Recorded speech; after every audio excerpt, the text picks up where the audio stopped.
आपली संस्कृती आपल्याला फार सुंदर धर्म शिकवते.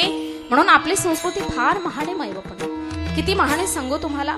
अरे पतीला दृष्टी चुकणे म्हणून स्वतःचे डोळे बांधून ठेवणारी गांधारी, अरे पतीला दृष्टी चुकणे म्हणून स्वतःचे डोळे बांधून ठेवणारी गांधारी, गांधारी समोर स्वतः भगवान श्रीकृष्ण उभे राहायचे.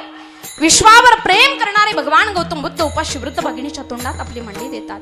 संत नामदेव कुत्रा कोरडी पोळी खाईल म्हणून पाठीशी तुपाची वाटी घेऊन धावतात.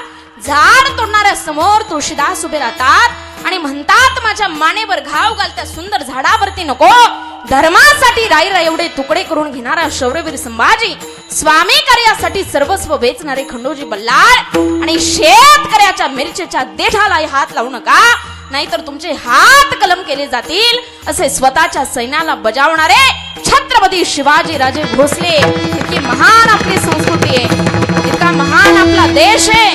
म्हणून या महाराष्ट्राच्या मातीत जन्माला आल्यानंतर आपण मोठ्या अभिमानानं म्हणतो माझ्या जिजाऊची पुण्याई कशी आली या फळाला, माझ्या जिजाऊची पुण्याई कशी आली या फळाला, तो बापाचा बाप